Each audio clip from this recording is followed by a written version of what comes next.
La juxtaposition se produit lorsqu'il y a deux ou plusieurs éléments dans une scène qui contrastent l'un avec l'autre.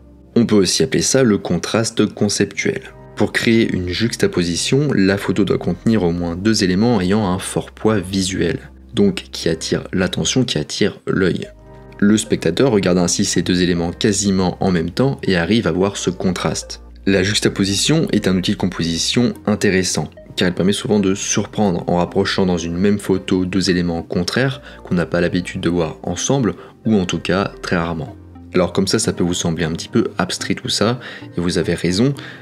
Et dans ce podcast, du coup, on va voir 6 exemples de juxtaposition pour vous aider un petit peu à mieux comprendre ce principe. Allez en avant, Guingamp.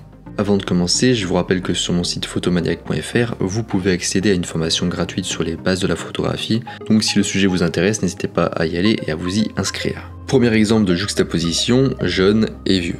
C'est une juxtaposition assez classique que vous pouvez reproduire plutôt facilement avec vos proches. Quoi de plus fascinant que ce contraste qui nous montre la transmission de connaissances, de culture et de traditions à travers l'interaction entre la jeune et l'ancienne génération. C'est aussi un rappel que la vie est éphémère et que le temps passe très vite, sans vouloir plomber l'ambiance évidemment. Deuxième exemple de juxtaposition, la nature et la fabrication humaine. Notre monde comporte des zones hybrides, avec des objets naturels qui côtoient des objets artificiels fabriqués par l'homme. Ce qui est bien avec ce contraste, c'est qu'il n'est pas trop difficile à trouver, mais du coup il sera aussi moins frappant. Alors il ne faudra pas hésiter à l'exagérer en jouant aussi sur la juxtaposition de taille par exemple. Ou encore en trouvant un élément artificiel très aseptisé, comme un bâtiment avec des lignes très nettes et des formes parfaitement répétées, qui contrasterait avec les courbes irrégulières d'un arbre. De cette manière on a aussi un contraste dans les formes, et ce type de photo permet aussi de briser le rythme régulier des formes de l'immeuble qui se répètent du coup avec un arbre. Troisième idée de juxtaposition à l'aide du post-traitement. Donc là en principe je montre un exemple visuel, mais donc là c'est pas possible donc je vais essayer de vous décrire la photo. Donc c'est une photo qui est coupée en deux visuellement. Elle est coupée du coup en deux parties, une première partie en haut de la photo et une deuxième partie en bas de la photo. Et dans la partie en haut de la photo en fait on voit un champignon atomique, juste le haut du coup d'un champignon atomique. Et en bas on voit une partie des branches de l'arbre et du coup le tronc de l'arbre.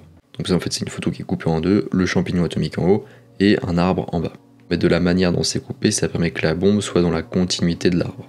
Alors cet exemple il va demander un peu plus de temps au post-traitement, mais du coup il est aussi un peu plus original. Puis en fait on ne peut pas forcément toujours trouver des exemples de juxtaposition dans le monde qui nous entoure, et donc passer sur ordinateur ça peut vraiment nous faciliter la vie. On peut par exemple juxtaposer la photo d'un arbre et celle d'un champignon atomique, donc comme je vous ai parlé juste avant. Ainsi on réunit la mort et la vie dans une même photo, et c'est vrai que pour le coup il vaut mieux trouver une photo d'archive de bombe atomique sur internet, plutôt que d'y aller directement et d'aller sur un terrain d'essai d'explosion atomique. Quatrième exemple de juxtaposition, grand contre petit. C'est un grand classique de la juxtaposition, notamment très utilisé en photo de paysage, que ce soit pour les photos de paysage de nature ou les photos de paysage urbains. On peut par exemple positionner une personne en bas d'immenses montagnes ou d'un immense gratte-ciel. En plus du contraste de concept, cela permet aussi de donner une idée d'échelle. C'est-à-dire qu'on arrive mieux à conceptualiser l'énorme taille du grand objet grâce à la taille de référence du petit objet, comme un être humain par exemple. Et l'inverse peut aussi fonctionner, on peut aussi avoir en tête la taille du gros objet comme référence et du coup mieux comprendre la petitesse d'un plus petit objet à côté. On pourrait par exemple penser à un pouce à côté d'une fourmi. Cinquième exemple de juxtaposition, l'homme contre la machine. À Terminator, un de mes films préférés qu'on pourrait finalement résumer à une longue juxtaposition de 107 minutes. L'homme contre la machine, l'homme surpassé par la machine, l'homme remplacé par la machine, bref, c'est un concept toujours d'actualité qui amène à pas mal de questionnements.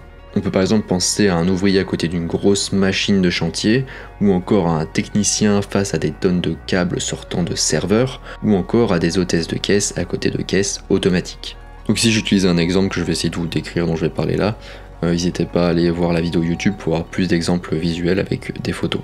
Donc en fait dans cet exemple c'est une vue de dessus de plusieurs voitures qui sont garées, elles forment une espèce de grand rectangle avec du coup plusieurs lignes et plusieurs colonnes de voitures parfaitement alignées.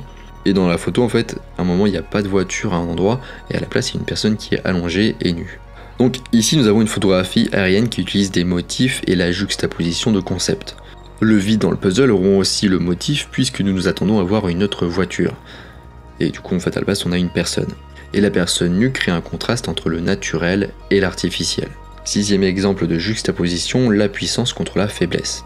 Donc là en exemple je montre une photo d'un escalier vu de côté, vu de profil, donc un assez grand escalier avec des marches très très larges surtout, on voit même pas la fin de l'escalier, et en bas de ces marches on a un tout petit garçon, donc un jeune enfant je pense de 2 ans, qui regarde du coup les premières marches de cet escalier. Dans notre exemple, le garçon regarde la première marche alors que nous en voyons beaucoup d'autres devant lui.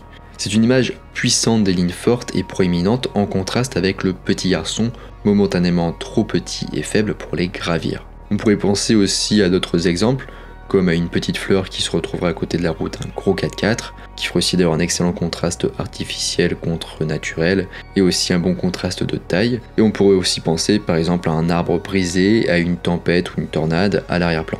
On arrive à la fin de ce podcast sur 6 exemples sur la juxtaposition, j'espère que ça vous a plu. Je vous rappelle que sur mon site photomaniac.fr, vous pouvez accéder à une formation gratuite sur les bases de la photographie. Si le sujet vous intéresse, n'hésitez pas à y aller, vous inscrire et à accéder immédiatement à la formation. Moi je vous laisse ici à vos juxtapositions et je vous dis à bientôt sur les internets mondiaux.